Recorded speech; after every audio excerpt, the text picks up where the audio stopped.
রাত্রে দোকান বন্ধ করে সবাই মিলে দাদাকে কিডন্যাপ করে নেওয়ার মতো এক জায়গায় নিয়ে যাওয়া হচ্ছে। ওঠো ওঠো ওঠো, কিচ্ছু তো বাঁধবে না, ওঠো। সে ঠিক, আমি ফোন করে নেবারে, তুমি ওঠো।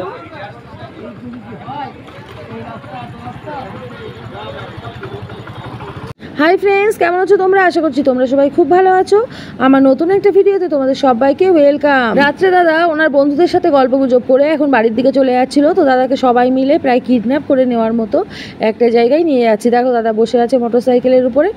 আমরা এখন যাচ্ছি দেখো বিভূতিভূষণ পার্কের পাশ দিয়ে যে রাস্তাটা, মানে বাজিতপুর রোড ধরে যাচ্ছি একটা জায়গায়। চলো আমার সাথে তোমরা। আমরা সবাই মিলে দল পাকিয়ে চলে আসলাম আমার দাদার দোকানের হালখাতায়। চলো দেখা যাক হালখাতায় কি কি আয়োজন আছে আর দাদার দোকানের কি কি কালেকশন আছে। রাত্রে দোকানদারি করতে করতে হঠাৎ মনে পড়ে গেল যে দাদার দোকানে হালখাতায় নিমন্ত্রণ ছিল।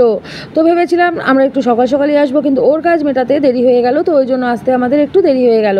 তো দেখো অবশেষে আমরা পৌঁছে গেছি দাদার দোকানে। আমরা যখন গিয়ে পৌঁছেছিলাম তখন কিন্তু হালখাতা চলছিল। আর দেখো দাদার দোকানে কিন্তু অনেক কিছু রেডিমেড মালপত্র আছে, তার সাথে কাস্টমাইজের ব্যবস্থা তো আছেই। আর তাছাড়া কিন্তু ট্রেন্ডিং যাবতীয় জিনিসপত্র এখানে পাওয়া যায়। আর এখানে কিন্তু গোল্ড আর সিলভার দুটোরই কালেকশন অ্যাভেলেবেল। দেখো গোল্ডের শাখা বাঁধানো, পলা বাঁধানো, আর এদিকে কিন্তু সিলভারের নানা রকমের কালেকশন আছেই। এবছর ধনতেরাসে আমি আমার শিব ঠাকুরের জন্য বেশ কিছু রূপোর কালেকশন নিয়ে এসেছিলাম। আর কয়েকদিন ধরে খুব বেশি শরীর খারাপ থাকার জন্য আমি ঘরের কোনো কাজই করতে পারছিলাম না, তাই সংসারের যাবতীয় কাজ আমি বাদে সবাই মিলেই করছিল। আর বাড়ির পুজো দেওয়ার দায়িত্বটা ছিল ছেলে মেয়েদের উপর। ওরাই পুজো দেওয়ার সময় শিব ঠাকুরের যে বেলপাতাটা ওটা কোথাও একটা হারিয়ে ফেলে, কিন্তু বাচ্চাদের মধ্যে কেউ একজনই স্বীকার করলো না যে কে ওটা হারিয়ে ফেলেছে। তো যাই হোক, সেটা একটা নিতে হবে। তো ভাবলাম হালখাতায় যখন এসছি তাহলে ওটাই একটা নিয়ে নিই। তো আমি এখান থেকে একটা নিয়ে নিলাম, সেটা নিয়েছে মাত্র 93 টাকা। আর এখানে দেখো হালখাতার উপলক্ষে ওয়েলকাম ড্রিঙ্ক হিসাবে কিন্তু ওরা কোল্ড ড্রিঙ্কস রেখেছে। তারপর দেখো চা কফির ব্যবস্থা তো আছেই। পিসেমশাই আমাদের সবাইকে চা অফার করছিল, কিন্তু আমরা কেউই চা আর খেলাম না। আর এই দেখো 93 টাকার একটা বেলপাতার সাথে এরকম একটা ব্যাগ দিয়েছে, তার ভেতরে কিন্তু একটা বাক্সও আছে। যাই হোক, আমার যেটা নেওয়ার ছিল সেটা নেওয়ার পর আমি ওইখান থেকে কোল্ড ড্রিঙ্কসটা নিয়ে নিলাম। তারপর দেখো এখানে বেশ কিছু পলার কালেকশন আছে।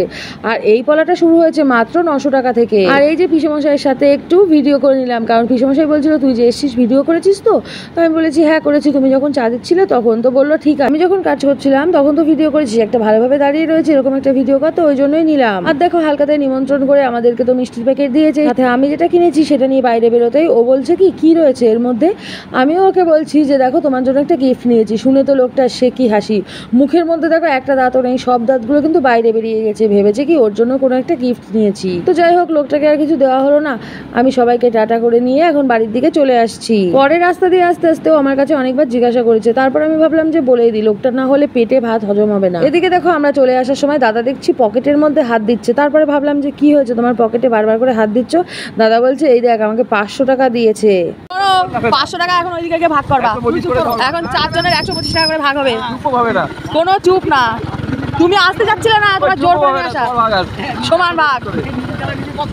কেন পথ পাও না? মানে তোমার আবার কিচ্ছু করার নেই। 125 টাকা করে 4 জনের ভাগ, সমান ভাগে বিভক্ত।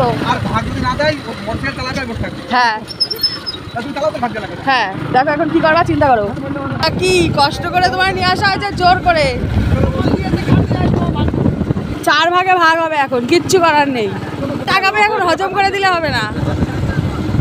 টাকা পেয়েছে এখন হজম করলে হবে না।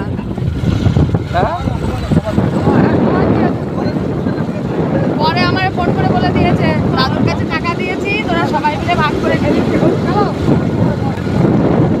কত কত? সেই 200 টাকা আর এখন 500 টাকা, এবার 700 টাকা ভাগ হবে। এই 700 টাকা 4 ভাগ কত হয়? ভাগ কর। হ্যাঁ তাই হবে, চলো।